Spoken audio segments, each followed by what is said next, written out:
watching and listening to Let's Talk Bible. In this episode, we're going to continue to talk about the wedding at Cana, which is where Jesus does his first miracle, the first time that Jesus steps up on the scene and actually does the first miracle after he's been baptized, after the Spirit came, after these things. This is where Jesus comes, and this is where Jesus' mother has looked at him and said, hey, we've ran out of stuff. We've ran out of wine. We need wine. And as we discussed last week, Jesus' mother looked at the servants and said, whatever he says to do, do it. So, let's pick off in verse 6 and see what we got in store for us this week. Verse 6 says, standing nearby were 6 stone water jars used for Jewish ceremonial washing. Each could hold 20 to 30 gallons. So, there were water jars that were nearby. Let's see what verse 6 has to say. Jesus told the servants, fill the jars with water. When the jars had been filled, let's go to verse 8 to finish it out real fast. He said, now dip some out and take it to the master of ceremonies. So the servants followed his instructions. So let's go back to verse 7. And let's look at this and break it down some. And go into it a little bit more. So Jesus told the servants. Now, if you remember, as Jesus' mother told him in verse 5, he said, do whatever he tells you, he being Jesus. So Jesus told the servants to fill the jars that we talked about that could hold about 30 gallons of water. Fill the jars with water. When the jars had been filled, then Jesus goes on in verse 8 to tell them this. Now dip some out and take it to the master of ceremonies. So in other words, the person over this event. So the servants had followed his instructions. So that's important for us to remember. Because as we talked about last week, instructions are important. Whenever God tells us to do something, we are to do it, and we are to follow the instructions as told. Not adding something, not taking away from something, not doing something different, but to do what Jesus said to do. Jesus says, go fill the jars, you go fill the jars. You don't ask why you're filling the jars. You don't ask why you're just filling it with water. You don't ask questions. You don't try and think for yourself. You just do what it is that Jesus is telling you to do. You don't try and reason with your own mind, because Jesus' thoughts and ways are higher than yours. So that's why it's good to not be all like, but why am I filling it with water? What's this water going to do? Like, this is not wine, this is water. They could have questioned. They could have looked at it and been all like, this is crazy. Why are we doing this? This is just water. But it's very important. This is why last week I was trying to really show you and drive home why it's important for them to follow what Jesus' mother said, to do whatever. And why I left you with, would we do whatever Jesus said? Whatever he says to do, do it. And in verse 8, the servants followed his instructions. They followed Jesus' instructions of what to do, of what they needed to do. They didn't say, but why water? What's this water going to do? How is this water going to be wine? How can we use water and make it into wine? They didn't question it. They just did it. And there are times whenever in our walk with God, we don't need to question what he's having us to do. We need to do what he said to do. Whenever Jesus tells us something, it's very important for us to listen and to do. We must not just be hearers, but also we must be doers. That'll come later too. But that goes with this. And the point that I'm trying to drive home is that in our obeying, we must follow the instructions word by word. We must follow what it is that Jesus says. Because if not, then Jesus will not do it. Jesus cannot do it. So it's very, very, very important for us to do what Jesus says to do and to follow the instructions word for word and to do His will above ours. For us to not just jump the gun and say, okay, I'm going to do it this way, I'm going to do it my way, or it's not going to be done at all.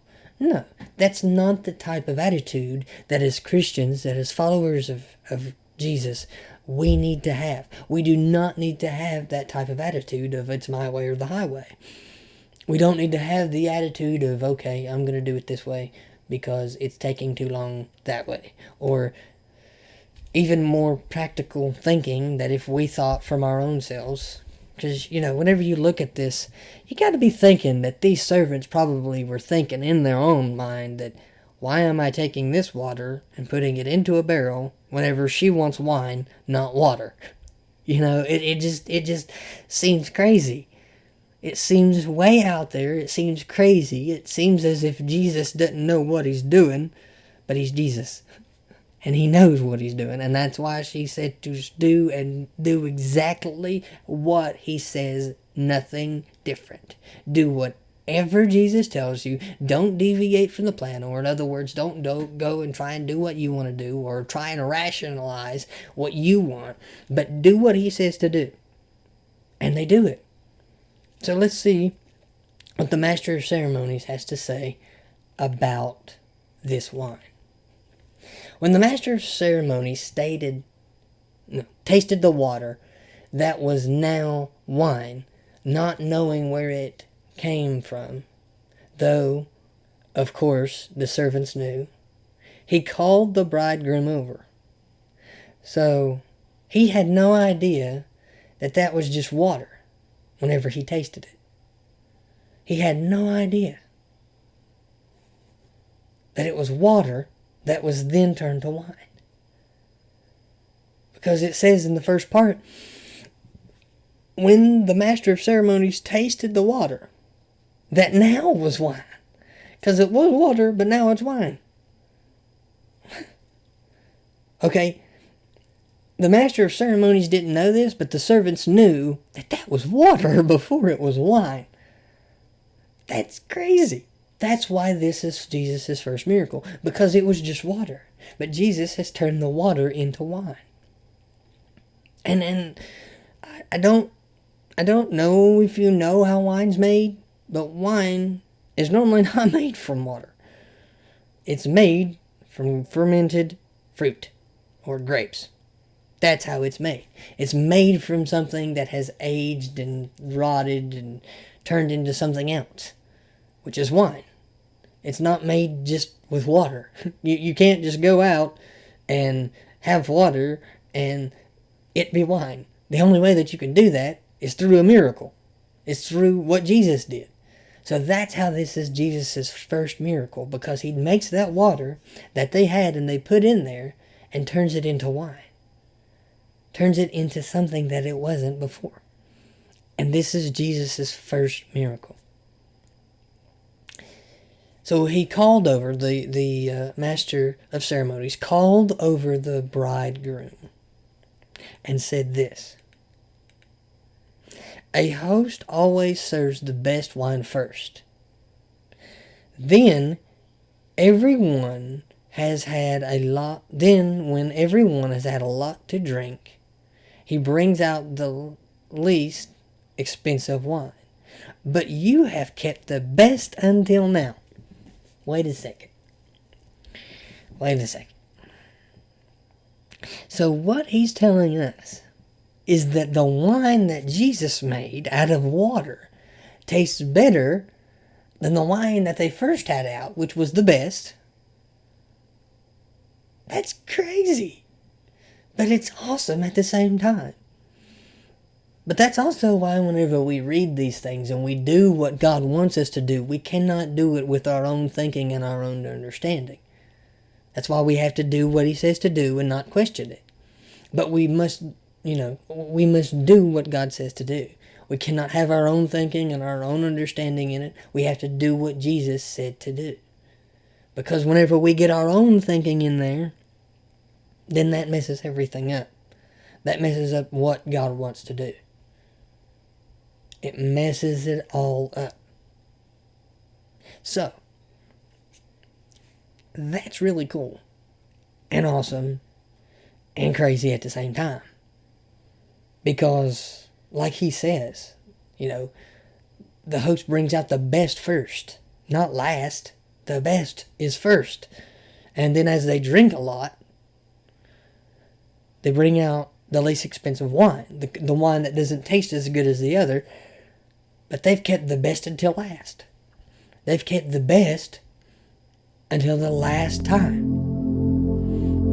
And that is awesome, because even though the master of ceremony had no idea that this was just made from water, keep that in mind. It was just made from water. Jesus' first miracle, turning water into wine. And the master of ceremony didn't even know it, and says that it's the best. That is cool, because it shows that whenever you follow exactly what God says and what Jesus says to do, that what you had to begin with will not compare with what God can do with it. That what was good is made better through Christ. That what God has for you and God wants to do for you, and the thing that God will do for you, is better than what you have now.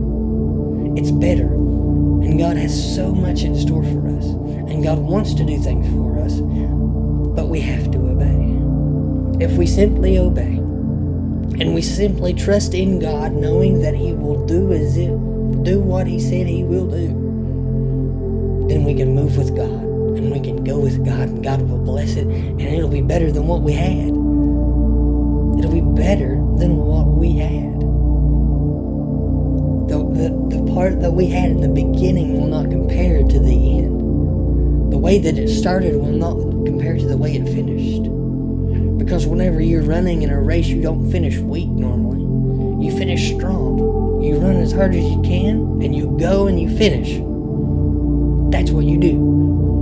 You don't just, okay, I'm just going to, trot in and walk in and hope for the best. No, you push and you go. And that's how we have to look at our walk with Christ. That even though things may get tough along the way, that even though things may not seem like they're good right now, that God has great things in store. That the things that we're going through, God is going to use them to take us farther, to take us deeper, to take us where we haven't even been to yet. Because as we found out in the first chapter, Jesus looked at his disciple and said, even greater things will you see.